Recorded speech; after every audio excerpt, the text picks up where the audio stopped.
You ever get the feeling that one split-second decision, one wild, impossible choice made with your gut in the dead of night can end up unraveling someone else's entire life, maybe even your own? I sure as hell do. That's how it all started for me. 3 minutes to midnight, out in the teeth of a Colorado blizzard with nothing but my snowmobile's headlights slicing the darkness and a buddy's voice shaky with fear begging for help through a dying phone battery. My name's Connor Quincy. If you'd told me a year ago that firing up my Arctic cat to save a friend would land me in the nastiest legal mess of my life, well, I'd have laughed you off my porch. But that's exactly what happened on February 14th, 2025. In a place called Evergreen Ridge, a pristine mountain community, or so the brochures promised. Guess they forgot to mention the part about the HOA being run like a private army. I'd moved in 6 months before. 3-bed ranch on the edge of the neighborhood where the manicured lawns finally gave up and let the pine forest take over.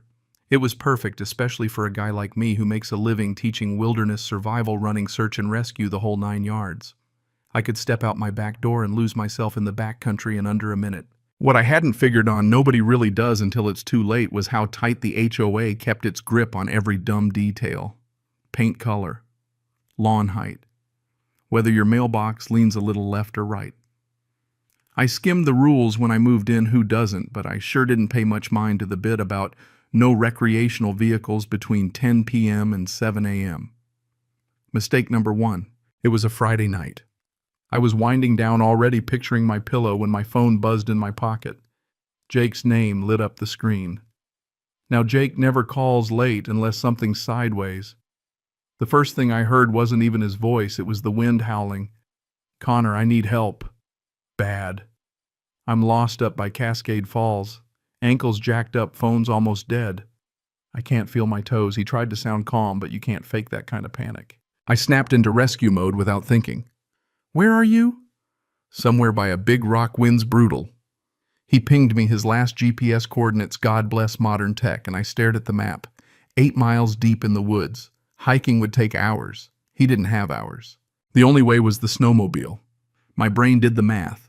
Cold like this, hypothermia could set in fast. So I geared up. Avalanche beacon rescue pack headlamp, heavy winter gear routine for me. What wasn't routine? Glancing at my watch and seeing it click over to 12:07 a.m. Well past quiet hours. But Jake was out there freezing. I fired up the engine thunder in the stillness and shot down my driveway, didn't even see the bedroom light snap on 3 doors down. That was Patricia Henderson, 53, HOA president, professional busybody. She ran Evergreen Ridge like her own little kingdom. She'd scolded me over trash cans and left me nasty notes about my porch flag, real iron fist in a cashmere sweater stuff. I'd kept my head down, figured if I didn't poke the bear wouldn't bite. But that night rules didn't matter. Not when someone's life was on the line. Trail wound through the pines, snow falling so heavy I could barely see 10 feet. My phone buzzed, unknown number. I ignored it.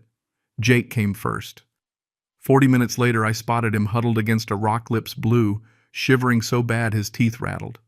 I wrapped him in a thermal blanket, stuffed hand warmers into his boots, did the whole rescue routine, got him on the snowmobile. He groaned about the pain, but I told him it was ride or freeze. He laughed, weak but alive. Back home, I got him to the hospital, hypothermia, sprained ankle, overnight stay. He made it. I felt like a hero. Figured I'd sleep for 12 hours. Instead, I woke up to a formal violation notice taped to my front door. $500 fine for running the snowmobile at night, disturbing the peace. Disciplinary hearing scheduled courtesy of Patricia. My reward for saving a life, a bureaucratic smackdown. Turns out Patricia hadn't stopped at a letter. She'd called the cops too. Claimed there was a criminal disturbance, midnight snowmobile ride endangering public safety. Sheriff's Department sent a patrol, but by then I was deep in the woods. The officer, Rodriguez, he'd dealt with Patricia before. Knew her type. He did the paperwork, shrugged, moved on. But Patricia didn't. She hounded the sheriff, the county, the DA, anyone who'd listen. 3 days later, Officer Rodriguez showed up at my door. He was apologetic, wanted my side. I gave it to him straight, showed him Jake's texts, GPS hospital forms. He shook his head, said there'd be no criminal charges but the HOA. That was another beast. I finally sat down and read the HOA rules. Deep in the fine print section, 23.2 was an exception for emergencies. My case nailed shut. I walked into that hearing with documentation up to my eyeballs and Jake limping but very much alive. Patricia tried to spin it. You didn't notify the HOA. You disturbed the peace. I said, you want me to file a form while my friend's freezing to death. The audience actually clapped. Some board members saw a reason motion to dismiss the charges and Patricia had to eat it. But her eyes said, this isn't over. And it wasn't. Next week, suddenly my front door's the wrong shade of green. Porch light's too modern. Mailbox post has a crack. Pure retaliation. I marched down to Patricia's house, asked her straight up. She just smiled that smile polite as a snake. So I took photos every violation in the neighborhood. Turns out a dozen houses had the same problems. Sent the evidence to the board. Patricia responded her self-inspections for everyone else, but only my house got the fines. Time to lawyer up. Margaret Reeves, HOA lawyer extraordinaire, listened to my story. Nodded. You've got a case for harassment, but court's expensive. Try to work it internally, build support. Vote her out if you can. So I did met with Bernard, the treasurer. Turns out Patricia had made enemies everywhere. One couple moved out over a window that was 2 inches too wide. A therapy dog banned. A garden ripped up for unapproved landscaping. By March, we had a challenger, Helen Cross, civil engineer, all common sense. She and I rallied the neighborhood. We weren't asking for chaos, just fairness. Patricia, of course, fired back. Letters warning of rogue elements trying to ruin Evergreen Ridge. Accused us of plotting anarchy, purple houses, junk cars, the works. All nonsense. Then mid-April, Bernard called. Emergency board meeting, community center now. When I showed up, sheriff's cars were outside. Turns out Patricia had been embezzling from the HOA for years, over $300,000. Fake invoices, shell companies, luxury lifestyle, all on our dime. When confronted, she finally broke down and confessed. The deputies walked her out in cuffs, neighbors staring in shock. In the months after Evergreen Ridge rebuilt itself, Helen took over as HOA president, pushed through reforms, term limits, audits, grievance process. Got rid of the pettiest rules. For the first time, people could breathe. We had block parties, emergency drills, real neighborhood spirit. Jake made a full recovery and never let anyone forget that my illegal snowmobile run saved not just him, but the whole neighborhood. Later, Helen dropped by one evening, handed me a beer and said, "You started this. If you hadn't stood up, we'd still be living under Patricia." I said I just wanted to save a friend. But sometimes that's all it takes. One act of defiance against nonsense and you get a ripple that changes everything. I took a seat on the new HOA board, put my energy into emergency preparedness training, neighbors, building supply caches, running drills.